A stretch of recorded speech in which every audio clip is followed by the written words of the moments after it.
antigos e impregnados de história, muitos desses becos surgiram nos primeiros séculos de formação da cidade e, por motivos variados, receberam nomes curiosos. No dicionário informal, são definidos como ruas estreitas, curtas e usados, na maioria das vezes, apenas por pedestres. Mas aqui o tempo também acrescentou mais a estes becos.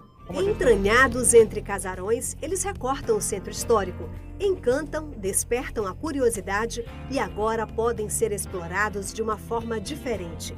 Lembra do escritor Antônio Guimarães? Ele tem se empenhado em desvendar as histórias e curiosidades que se escondem por entre os becos de São Luís.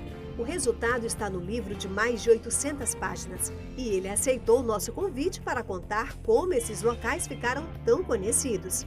Na escadaria de 35 degraus, um para cada ano de vida de uma escrava que fez fortuna e conseguiu comprar a sua liberdade no século XIX, começa o beco Catarina Nina. O casarão onde morava, bem no meio do beco, é um dos mais conhecidos e visitados do Centro Histórico de São Luís. A grande questão é que nós não sabemos se ela comprou a liberdade dela ou se ela ganhou de presente a liberdade dela. Agora sabe-se que ela era de muita beleza. Outros becos ficaram conhecidos por fatos pitorescos das famílias que moravam nesses casarões. É o caso desse beco aqui. O Beco da Bosta era passagem dos antigos tigres, que eram os escravos que levavam fezes em tinas e ficavam com as listras nas suas costas ou no seu corpo e jogavam aqui no mar. Então, aqui era um dos principais locais de toda passagem da Rua Grande até para cá, descendo nesse sentido, para jogar no mar, fezes. Na casa, na esquina da Rua do Egito, com o Beco do Couto, morava um grande comerciante do século XIX. O prédio original já não existe mais, mas a influência da família Couto Fernandes foi como um batismo para o beco, que teve outros moradores ilustres.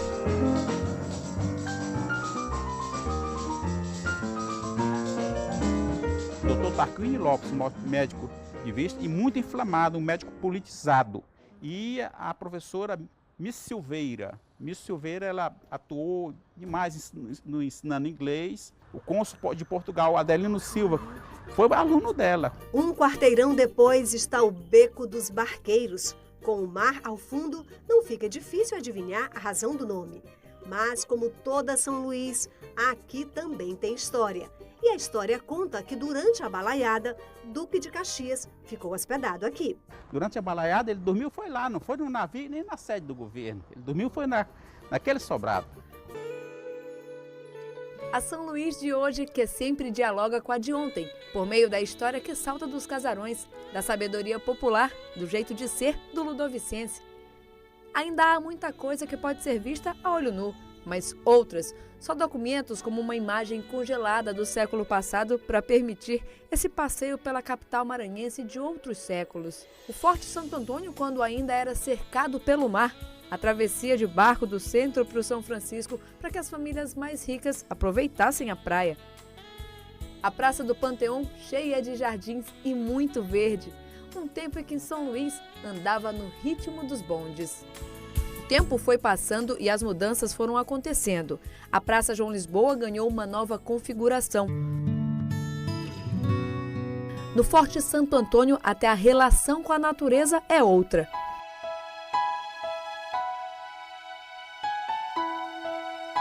Já a Igreja Santo Antônio conserva a mesma estrutura deste registro, quando ainda não existia o Largo Santo Antônio, mas o seminário sim, e exatamente ao lado da igreja como antes. O que mudou foi esta estrutura de cima do portão de entrada. Já as torres, o formato das janelas e dos vitrais da igreja são os mesmos. O que foi e o que ficou de São Luís, perceptível a partir do poder das imagens. Basta um outro ângulo para que a fotografia conte uma história completamente diferente da São Luís, como a contribuição da Igreja Católica para a formação da sociedade.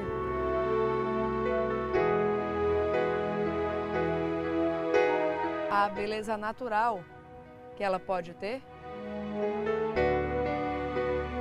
Ou a riqueza arquitetônica de uma cidade que neste 8 de setembro completa 406 anos de fundação. E foi por entender que cada ângulo diz algo que o historiador Antônio Guimarães fez uma reunião de registros fotográficos de várias épocas de São Luís, de muitos becos, ruas, praças, largos. Algumas páginas trazem o mesmo casarão visto de pontos diferentes. O livro Becos e Telhados tem mais de 4.000 fotos de 177 pontos da cidade. Um trabalho de mais de 10 anos de pesquisa, que tem preciosidades como o único registro da Companhia do Comércio do Grão-Pará Maranhão. Não adiantaria eu falar sobre determinada rua, determinado beco, determinada ladeira, se eu não tivesse a fotografia de época. Então, se eu estava falando de 1940 ou 1920, eu não poderia de maneira nenhuma colocar uma fotografia de atual, contando a história de cada lateral, quem morou e quem não morou, o do barão, do conde, mas ao mesmo tempo eu também conto do alfaiate, do sapateiro, do pequeno açougueiro, dos bexigueiros, amanuense, que era o funcionário público da época. Certo? Então, eu procuro contar isso neste livro. Apesar de localizar-se no extremo oposto da cidadela, fundada pelos franceses, o bairro já aparecia sinalizado na primeira planta da cidade, em 1642, como uma expansão da área urbana com clara finalidade portuária. A expansão de São Luís, ela vem no sentido, hoje, Palácio dos Leões e Praia Grande e Desterro, mas o Desterro sempre esteve presente, porque área de trabalho, área de pescadores, área de mar. E, aliás, isso nós temos aqui ao fundo o Convento das Mercês. Então, existe toda uma logística de giro de comércio. Então, é lógico e evidente que tinha que ter moradores para desenvolver toda uma labuta diária, uma lida diária. Então, o Desterro é exatamente esse local que a população escolhe exatamente para desenvolver suas atividades. Eu converso com o historiador em frente ao Convento das Mercês, outra imponente construção com imensa importância histórica. Antigamente era chamado Largo das Mercês. Aqui nessa área todinha, certo? A rua Herculano Parga passava, mas do canto da Travessa da Lapa, hoje Travessa da Lapa, o Beco do Convento, como queiro, até aqui nessa Casa Amarela, na rua Jacinto Maia, que era a Rua da Cascata, era Largo das Mercês. Por quê? Por causa do convento e da igreja que existia, que foi demolida no início do século XX. Um passeio pelas ruas de São Luís com o historiador e escritor Antônio Guimarães Oliveira é uma viagem no tempo. Ele conhece as memórias dos becos, ladeiras e sobrados da São Luís antiga. Todos de barões de algodão. Esse prédio aqui é o primeiro prédio do Maranhão que vai ter um elevador.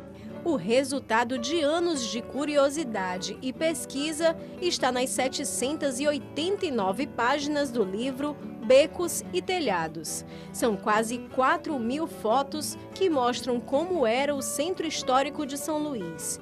O famoso Beco Catarina Mina, por exemplo, ganhou um capítulo inteiro. Mais de 20 imagens e muitos relatos. Catarina Mina foi uma pessoa simples. Nós estamos bem quase em frente ao casarão que ela morou, número 4, que hoje está com 128. Até ela construiu toda uma fortuna. Muita gente que foi através do corpo dela. Ela era de beleza, uma beleza extrema, muito bonita.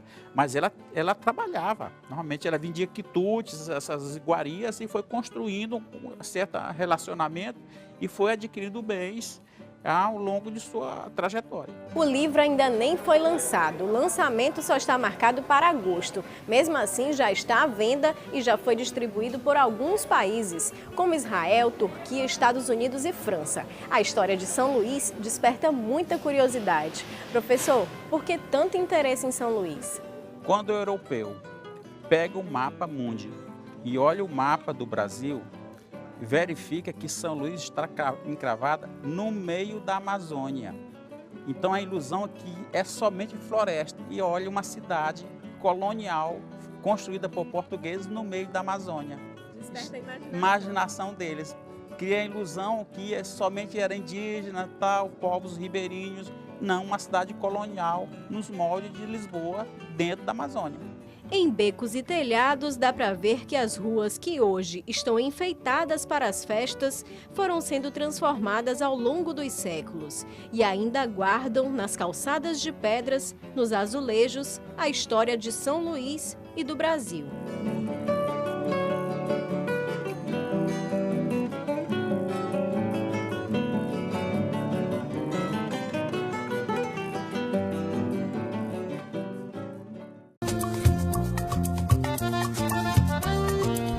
Amanhecer ao pôr do sol, a cidade convida turistas e moradores a conhecer uma história que começou em 1612 com a chegada dos franceses à ilha de Upaum-Açu.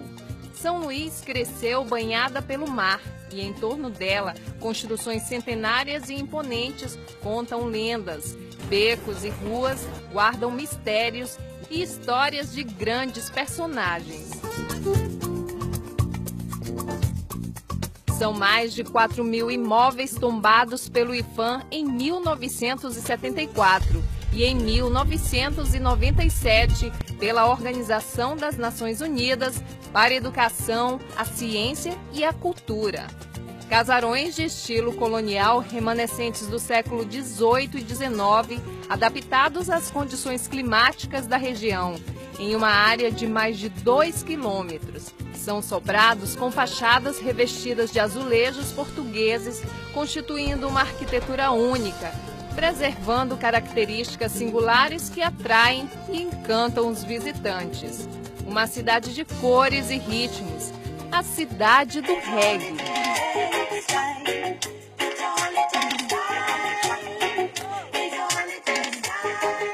Dos vendedores ambulantes, dos poetas, das pedras de cantaria, das igrejas que testemunham a transformação da paisagem ludovicense e do povo que sente orgulho de ser maranhense e não se cansa de registrar seus momentos felizes no centro histórico da capital.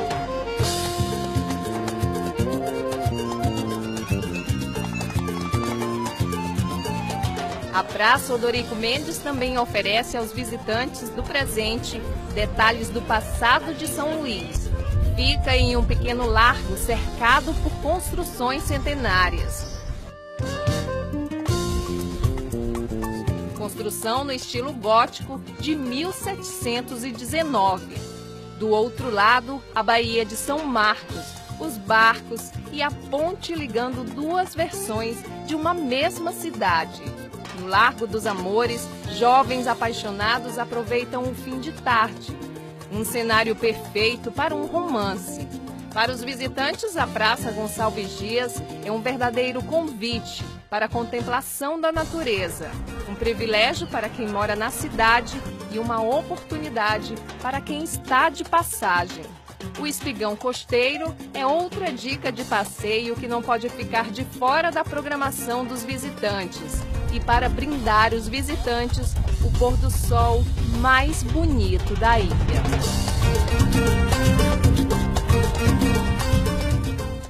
Oi, meus amigos do Facebook. Hoje eu resolvi fazer um vídeo especialmente para vocês. Gente, hoje eu queria fazer propaganda deste lindo livro. E muito, muito bonito mesmo, olha. Esse mega livro foi meu tio que escreveu. Chama Becos e Telhados, de Antônio Guimarães de Oliveira.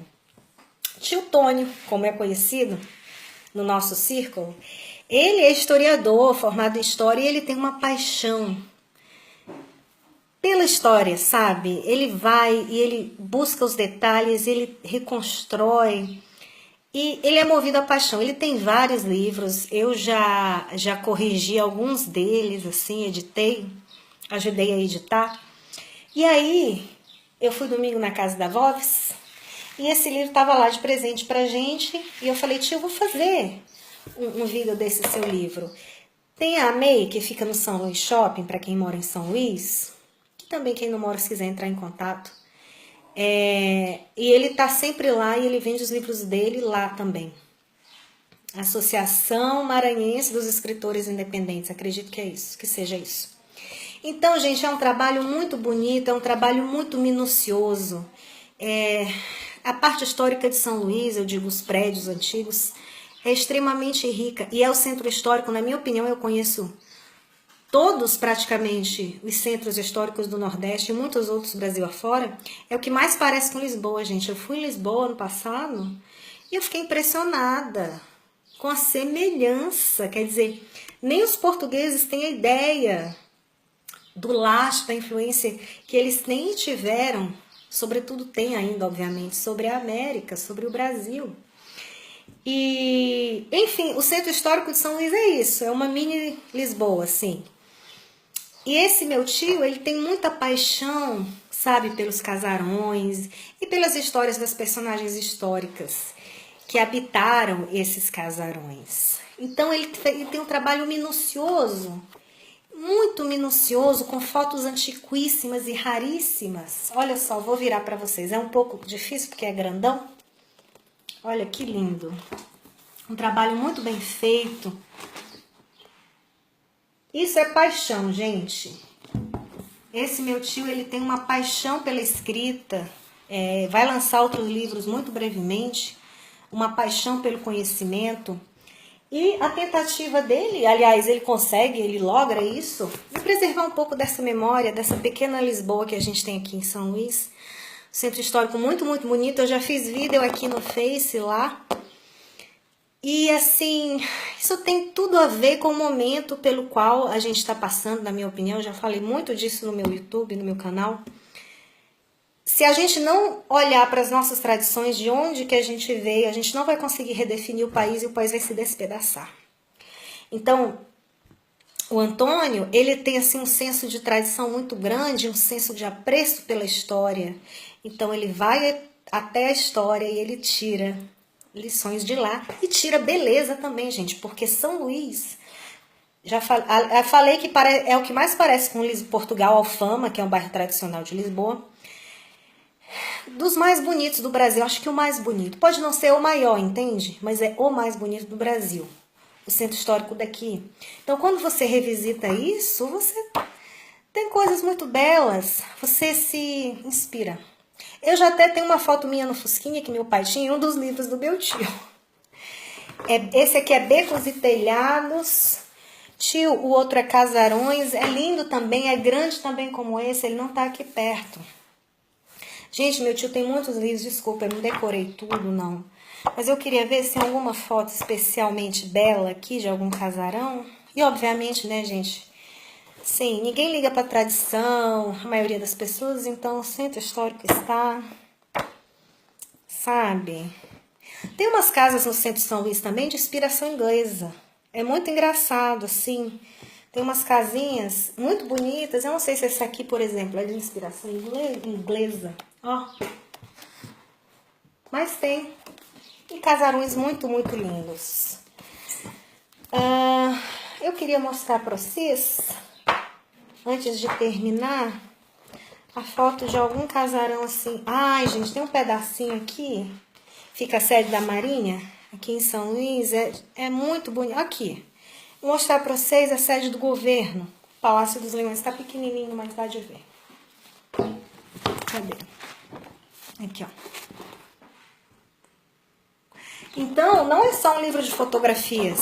Ele fala dessas fotografias. E isso, obviamente, vem de uma pesquisa histórica muito minuciosa, como eu falei. Muito bem feita. E aí, nós temos alguns livros, né, tio, que estão para sair.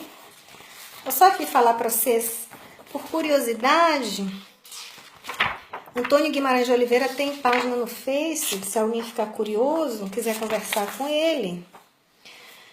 Olha só, ele vai escrever sobrados e palacetes, sítios e chácaras, e também romances, vai escrever, estão por vir esses livros, né? O Homem, Chão Descoberto, Sociedade de Ombros Vencidos, Gaiolas nos Dedos. Eu já gostei dos títulos que são poéticos.